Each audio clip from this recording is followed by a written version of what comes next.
반갑습니다. 축복합니다. 사랑합니다. 강건하시기 바랍니다.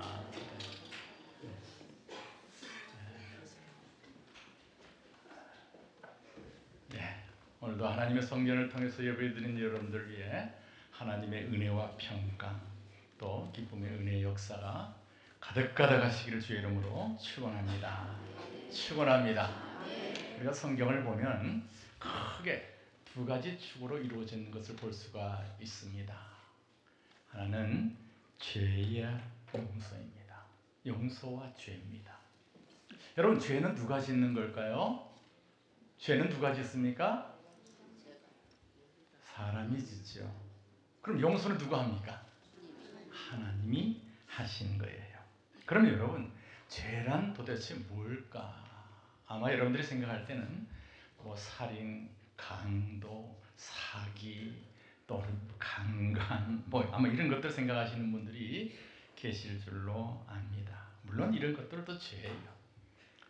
그러나 성경이 말하는 죄는 그런 것이 다가 아닙니다. 그런 윤리적인 죄보다도 더 심각한, 더 근본적인 죄가 있다는 것입니다. 윤리적인 의미의 단어들을 다 제하고 성경에 자주 등장하는 죄란 단어를 보면 파랍토마라는 단어가 있는데 이것은 무슨 뜻이냐? 바로 서야 할 곳에서 떨어져 있는 것을 말하는 겁니다. 다시 말하면 제자리에 서 있지 않는 것을 의미하는 거예요. 그리고 파라바시스라고 하는 단어는 선을 넘었거나 어긴 것을 뜻하며 이 말도 역시 제자리에 있지 않는 것을 뜻합니다.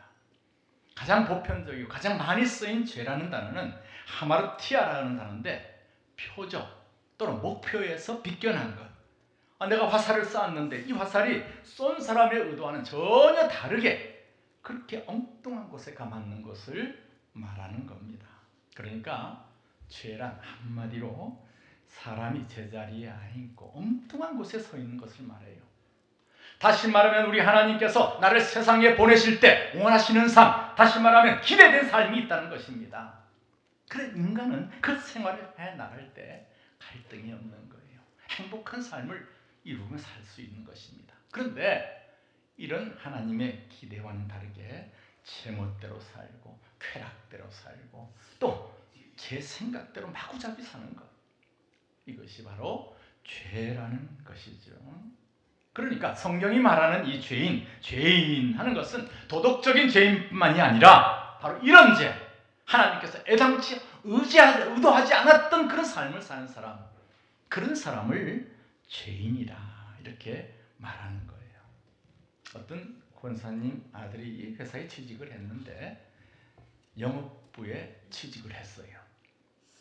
요새는 어떤지 모르겠지만 과거에는 이 영업부는 술 마시는 자리입니다. 그래서 술상무라 이렇게 얘기도 하죠. 그래서 맨날 하는 일이 그저 바이어 들어오면 접대하는 일이에요. 어디 가서? 룸사롱, 카바레, 나이트클럽, 거기 가서 매일 그냥 술 사주는 거예요. 그렇게 몇 해를 지나다 보니 몸이 다 망가졌습니다. 한번 생각해 보세요. 그 독한 술을 매일 마시더니 그 몸이 성치 않겠어요? 어느 날 역시 이 룸사롱에서 바이어를 접대하며 술을 마시고 있는데 순간 갑자기 내면 깊숙한 곳에서 하나님의 음성이 들리는 거예요. 이 집사야, 지금 네가 앉아있는 그곳이 그토록 내가 너를 축복하고 축복했던 보냈던 그 삶의 자리냐? 그러자 갑자기 그곳이 자기가 있어야 할 자리가 아니라는 생각이 들어서 그 자리를 박차고 나왔답니다. 고려대 강병화 교수가 17년간 혼자 전국을 돌아다니며 채집한 야생 들풀 4,439종의 씨앗을 모아서 토종 들풀 종합은행을 세운 적이 있는데 그때 이 강 교수는 신문과의 인터뷰에서 아주 이런 인상적인 말을 했다고 그래요. 자기가 이 야생 들풀을 다 해본 결과 엄밀한 의미에서 본래부터 잡초는 없다는 거예요. 밀밭에 벼가 나면 그 벼가 잡초라는 거예요. 또 벼밭에 밀이 나면 그 밀이 잡초라는 겁니다. 그래, 상황에 따라서 그것이 잡초가 된다는 거예요. 그래, 산삼도 산삼 좋잖아요. 원래 잡초였다는 거예요. 그래서 상황에 따라서 잡초가 되는 것입니다. 보리밭에 밀이 나면 밀이 잡초라는 거예요. 이게 무슨 뜻입니까? 잡초가 뭡니까? 자기 자리를 가리지 못해 자리 잡은 것들, 그것들이 잡초라는 것입니다. 그러니까 내가 내 삶의 자리에 있지 않고 엉뚱한 곳에 가 있으면 나는 무슨 인생이라는 거예요? 잡초 인생이 되고 마는 겁니다. 아무리 부족해도 내가 있어야 할 자리에 있으면 나는 당당한 인생인 것이죠. 그러나 배운 게 많고 가진 게 많고 그럴듯하지만 엉뚱한 삶의 자리에 가 있으면 나는 무슨 인생이라고요? 잡초 인생인 거라는 거예요. 마찬가지입니다. 죄란 하나님께서 나를 세상에 보낼 때 가졌던 그런 삶에서 벗어난 제멋대로의 잡초적 삶을 말하는 것입니다.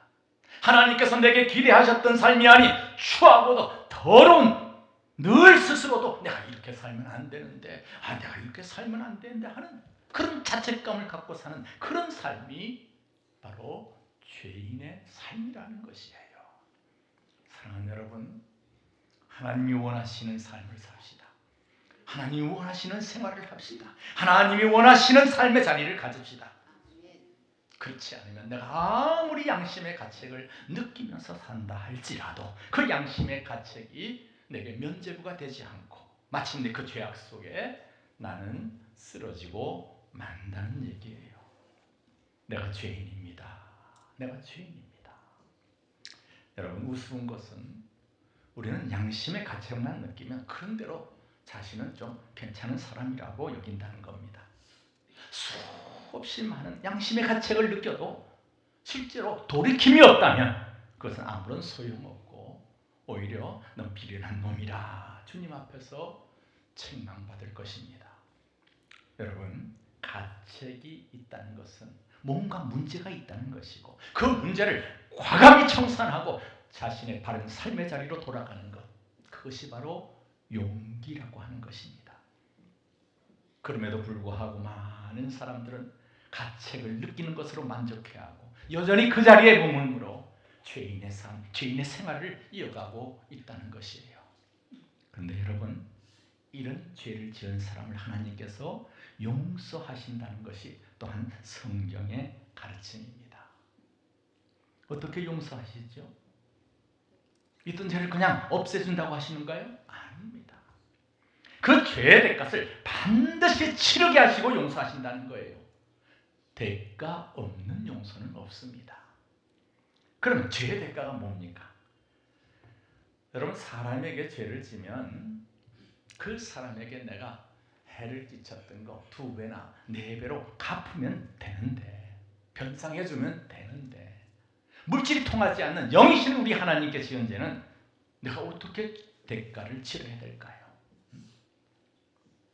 성경은 분명히 말합니다. 로마서에 보니까 죄의 싹은 사망이라.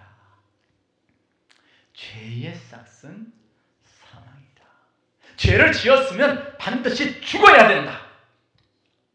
그러니까 하나님을 향한 죄의 대가를 치르려면 어떻게 한다고요? 죽어야 된다는 거예요.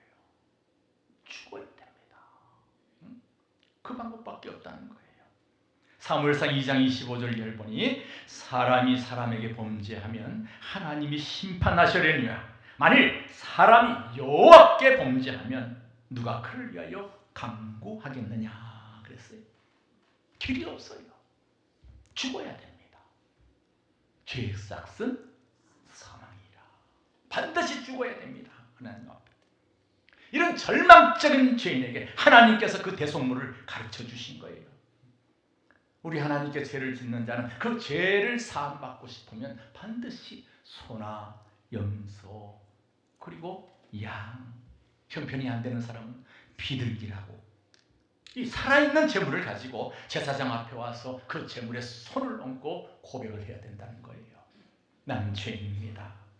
내가 죄값으로 죽어야 하는데 이 재물의 생명을 내 생명 대신해서 드립니다. 받으시고 저를 용서하여 주옵소서. 이렇게 고백하고는 그 앞에서 어떻게 해요? 그 짐승을 죽이는 거예요. 그 짐승을 죽이는 것도 아주 잔인합니다. 목을 따고 깍지를 벗기고 그 다음에 뭐 하라고 그랬죠? 각을 떠라. 그게 율법의 명령입니다. 이렇게 제물을 드리면 하나님께서 그 사람의 생명을 대신해서 속죄물을 얻었다 해서 죄를 용서해 주시는 거예요. 이게 율법서에 기록된 하나님의 약속입니다.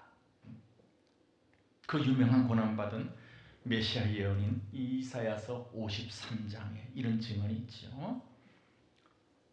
그가 찔림은 우리의 허물이요 그가 상함은 누구의 죄악 때문이라? 우리의 죄악 때문이라.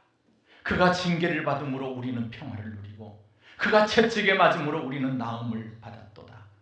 우리는 다 양 같아서 그릇 행하며 각기 제 길로 갔거늘 여호와께서는 우리 모두의 죄악을 누구에게? 그에게 담당시키도다. 내가 평화를 누리고 내가 나음을 받은 것은 내가 그저 재수가 좋아서 그런 게 아니에요. 누군가가 내 대신 징계를 받고 내 대신 채찍을 맞았기 때문이라는 겁니다. 그게 뭐라고요? 재물이라는 거예요. 죄는 내가 지었는데 우리가 당해야 될 그 질고 슬픔, 질벌, 고난을 재물이 대신 당했고 우리가 받아야 할 그 찔림, 상함, 징계, 채찍질을 재물이 대신 받음으로 우리는 평화를 누리고 나음을 받았다는 것이에요. 사랑하는 여러분, 이게 도대체 어떻게 가능할 수 있죠? 우리가 한 일이라고 그저 제멋대로 살고 제 고집대로 산 것뿐인데 우리의 잘못된 죄악을 하나님께서 그 재물에게 담당시키고 전가시켰기 때문이라는 거예요. 그래서 그 결과 우리는 죄의 저주에서 벗어났다는 것입니다. 재물에겐 이런 역사, 영적인 놀라운 권세가 있습니다. 그런데 여러분, 여기서 우리가 중요한 것은 그 재물을 그럼 누가 가져오냐는 거예요. 누가 가져오는 겁니다. 반드시 죄를 받기 위해서는 죄인이 친히 죄를 지은 죄인이 갖고 와야 되는 거 아니겠어요? 그것도 가장 좋은 짐승으로, 가장 아끼는 짐승으로, 가장 흠없는 것으로, 자기 생명과 맞바꿀 만한 가치가 있는 것으로 죄인이 갖고 와야 되는 거 아니겠어요? 자기가 죄를 졌으니까. 자, 이런 배경을 놓고 오늘 본문을 보시기 바랍니다. 메시아의 선구자인 세례 요한이 예수님을 보고 많은 만민 앞에서 공포를 하잖아요. 보라, 이 사람은 세상 죄를 지고 가는 하나님의 뭐요? 어린 양이로다. 어린 양이로다. 왜 양이라고 표현을 했을까요? 왜 양이라고 표현을 했습니까? 제물된다는 거예요. 제물된다는 거예요. 세상의 모든 죄를 다 짓노가고는 이 어린 양을 보아라. 어린 양, 양을 제물로 삼는데 그 중에도 어린 양, 가장 마음이 아프고 가장 아까운 존재입니다. 애처로운 존재지요. 그 어린 것을 여러분 어떻게 잡습니까? 어떻게 죽일 수 있는가요? 그럼에도 그토록 아깝고 안타까운 것을 죽입니다. 왜? 내 죄 때문에. 죄로 인하여 벌어진 하나님과 더 가까이 가기 위해서, 죄로 위해 껄끄러워진 하나님과 관계를 내가 다시 회복하기 위해서, 내가 가장 아까운 것을, 아끼는 것을 희생적으로 내 열망이 그것을 표현하며 드리는 거예요.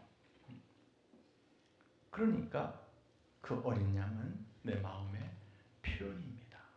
내가 그 정도로 관계를 회복하기 원한다고 하는 표현하는 거예요. 내가 그 정도로 어떠한 대가, 어떠한 희생을 치르고서라도 하나님과 나의 관계를 복원시키기 위해서, 예전에 그처럼 좋았던 관계로 다시 돌아가고 싶어서. 그런데 이 요한이 증언한 바에 의하면 어린 양까지는 좋은데 나의 어린 양이 아니라 누구의 어린 양이라고요? 하나님의 어린 양 그랬어요. 여러분, 뭔가 잘못된 거 아니겠어요? 뭔가 이상한 거 아니에요? 틀어진 관계, 죄로 인해서 무너진 그 신뢰관계를 회복하기 위해서는 죄를 지은 누가 나의 어린 양을 놔야 됩니까? 바로 죄인 내가 그 어린 양을 내놔야 되는 거예요. 근데 어째서 여기 보면 하나님의 어린 양, 당신의 어린 양을 내놓는 거예요. 내가 나의 어린 양을 내놓기를 기다리고 기다리시다가 너는 종래 너희 어린 양을 못 내놓는구나 하셔서 이제 하나님께서 당신의 어린 양을 내놓으신 거예요. 무슨 뜻일까요? 그 정도로 하나님께서 나를 사랑하시고 나를 가까이 당기기를 원하신다는 것입니다. 여러분, 죄는 내가 짓고 하나님의 관계는 내가 끊어버렸는데 그것을 잊고 싶어 하시는 분은, 그 대가를 치르신 분은, 그러면서도 나를 끝까지 당기고 싶어 하시는 분은 누구라고요? 하나님이시라는 거예요. 그래서 하나님께서 당신의 어린 양을 내놓으신 겁니다. 하나님과 나 사이에 그것을 끊는 것은 내 죄악입니다. 내 손으로, 죄인의 내 손으로, 탐욕의 손으로 그걸 끊는 것은 바로 나라는 거예요. 그러면 하나님은 그걸 다시 이으십니다. 그러면 나는 또다시 그걸 끊어버립니다. 그러면 하나님께서 또다시 이으십니다. 이게 평생 반복이 되는 거예요. 계속. 근데 여러분, 여기에 중요한 사실이 있어요. 나는 약속의 끈을 매번 끊고 하나님은 그걸 매번 다시 이으시고 이게 평생 반복이 되는데, 이렇게 줄을 끊고 다시 끊고 잊고 하다 보면 점점 줄이 짧아져서 어떻게 되겠어요? 하나님과 나와의 관계가 점점 가까워진다는 거예요. 죄인인 여러분, 성자와 우리 중에 누가 하나님과 더 가까울까요? 이해가 안 되십니까? 늘 주의 성전에서 자신은 말씀대로 살았다고, 그게 감사하다고, 심지어 나같이만 좀 살아보라고 한 사람하고 언제나 주님 앞에서 눈물을 흘리며 회개하고 통회하는 사람, 누가 더 하나님과 가깝겠어요? 이상한 말같이 들리겠지만, 궤변같이 들리겠지만 나는 믿기로는 죄인인 우리들이 하나님과 더 가깝다고 믿습니다. 자, 우리 본문으로 봅시다. 어린 양. 이 어린 양은 관계를 회복시키기 위한 제물입니다. 그것도 가장 아깝고 안타까운 것입니다. 정말 아끼고 싶은 거, 빼돌리고 싶은 그 소중한 것입니다. 그게 제물이에요. 그 중에도 어린 양은 가장 귀한 것이에요. 그런데 이것은 죄를 지은 편에서 내놔야 됩니다. 죄악을 파기한 쪽에서 내놔야 됩니다. 화목을 원하는 이가 내놓는 법입니다. 죄 지은 편이 책임을 진다는 의미에서 내놓아야 되는 거예요. 그런데 여러분, 엉뚱하게도 피해자인 하나님이 내놓으십니다. 배신을 당한 이가 내놓으십니다. 그것도 당신에게 가장 소중한 것을 희생제물로 내놓으십니다. 그게 누구십니까? 하나님이 세상을 사랑하사 독생자를 주셨으니, 독생자, 이 세상과 맞먹는 하나님과 가장 소중한 것, 하나님의 가장 소중한 외아들, 누구시죠? 예수 그리스도. 예수 그리스도. 세례요한은 예수 그리스도라고 증언합니다. 예수님은 하나님의 어린 양이십니다. 하나님이 내놓으신, 하나님께서 가장 아끼시고 아끼시는, 정말이지 결코 죽음에 내놓고 싶지 않는 그런 제물, 어린 양입니다. 그럼에도 하나님은 오늘 우리들에게 당신의 어린 양을 내놓으셨습니다. 왜? 하나님께서 나를 그 어린 양 못지않게, 아니 나를 더 사랑하신다는 그런 메시지입니다. 여러분, 믿어지십니까? 믿어지세요? 어떤 사람이 이 사실이 도무지 이해할 수가 없었어요. 하나님이 왜 나를 사랑하시는가? 아무리 생각해봐도 자신이 하나님의 그 큰 사랑을 받을 만한 그게 없는 거예요. 도대체 나의 무엇 때문에 하나님께 그토록 나를 사랑하시는가? 그래서 성경을 뒤적여봤답니다. 도대체 하나님께서 무엇 때문에 나를 사랑하시는지, 그 이유가 반드시 있을 것이다 싶어서 성경 여기저기를 뒤집어 보다가 로마서 5장의 말씀을 다 보는 순간 무릎을 꿇었습니다. 거기에 이렇게 쓰여져 있습니다. 우리가 아직 죄인 되었을 때에 그리스도께서 우리를 위하여 죽으심으로 하나님께서 우리에 대한 자기의 사랑을 확증하셨느니라. 예수님께서 나를 위하여 죽으신 게 언제라고요? 내가 착한 일 할 때, 내가 선한 일 할 때, 내가 무릎 꿇고 하나님 앞에 죄가 기도할 때, 내가 신령할 때, 천만의 말씀이 내가 죄인일 때, 아무것도 몰라요. 하나님이 어디 있냐? 예수가 누구냐? 야, 구원받으려면 구원보다도 10원을 달라. 하나님 앞에 불신과 불경의 죄를 쌓을 때 하나님은 그때 예수님을 십자가에 못 박으셨습니다. 사랑하는 여러분, 우리 하나님은 나를 너무 사랑하십니다. 그 이유 몰라요. 그러나 분명한 사실은 그냥 하나님이 나를 사랑하신다는 것뿐입니다. 그 증거가 뭐냐고요? 십자가의 예수님, 하나님의 어린 양. 지금은 네가 모르나 네가 철이 들면 십자가를 바라볼 때마다 내 사랑을 알게 될 것이다. 너의 죄의 대가로 나의 어린 양 예수를 십자가에 죽인 것이다. 내가 요청하지도 한 것 아니에요. 하나님이 우리를 사랑하시기에 그냥 하신 거예요. 자기를 내어주신 것입니다. 그러기에 나는 그 십자가를 볼 때마다 하나님의 이루 말할 수 없는 큰 사랑의 고개를 떨굽니다. 철들기 전에는 저게 뭔가, 저게 무덤 표시인가, 아니 병원 표시인가, 도화기 표시인가, 엉뚱한 소리를 하곤 했는데 이젠 십자가를 바라볼 때마다 나는 뭐라 드릴 말씀이 없습니다. 이젠 그게 뭘 의미하는지 내가 알기 때문이에요. 사랑하는 여러분, 그 하나님의 증표, 그 십자가에 내가 한 일이라고는 내 죄악으로 예수님을 못 박은 일밖에 없습니다. 그토록 힘들어 하시는 십자가를 대신 져드린 적 없고 무거우시겠다고 받쳐드린 적도 한 번도 없습니다. 나는 너를 사랑한다는 그 예수님을 십자가에 못 박은 일밖에 없다는 거예요. 나 십자가에 대할 때 그 일이 고마워. 내 얼굴 감히 못 들고 눈물 흘리도다. 늘 울어도 눈물로서 목 갚을 줄 알아. 몸밖에 드릴 것 없어 이미 마칩니다. 우리 찬송가 143장이죠. 4절 5절만 함께 한번 불러봅시다.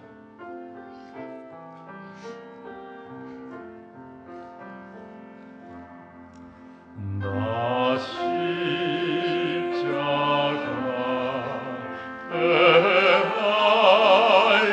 대할 때에 그 일이 고마워. 내 얼굴 감히 못 들고 눈물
사랑하는 여러분, 십자가로 다가서는 사순절입니다.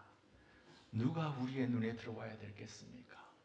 보라, 세상 죄를 지고 가는 하나님의 어린 양이로다. 하나님의 어린 양이로다. 여러분 보십시오. 바쁘겠지만, 볼 게 많겠지만 생각할 게 많겠지만 이때는 그 모든 것을 뒤로 젖히고 보라, 세상 죄를 지고 하는 하나님의 어린 양이라고 하신 그 하나님의 어린 양에 주목해 주시기를 바랍니다.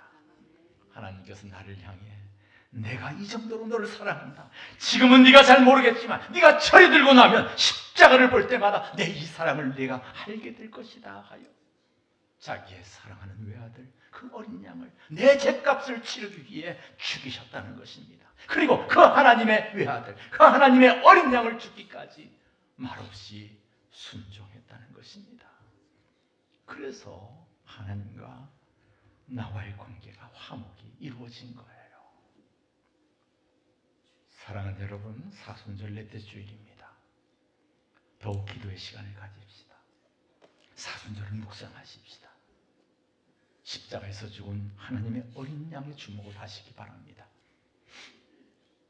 우리의 사순절의 경건의 시간들이 하나님의 어린 양을 따라 그 하나님의 뜨거운 심장, 또 하나님의 그 헤아릴 수 없는 그 큰 사랑 한가운데 들어서는 축복의 통로들이 다 되기를 주의 이름으로 축원합니다. 축원합니다. 거룩하신 아버지 하나님, 우리의 죄를 위해 죽으신 그 주님의 십자가를 묵상합니다. 어린 양 예수를 묵상합니다. 하나님의 그 놀라운 사랑과 구원의 은혜를 생각하며 다시는 죄와 더불어 타협하며 야합하지 않게 하여 주시옵시고 어린 양 예수를 따라 나아갈 담대한 믿음 가운데 더욱더 성숙되고 견고한 믿음으로 창조적인 삶을 살아가는 우리 모두가 되게 하여 주옵소서. 예수님 이름으로 기도하옵나이다.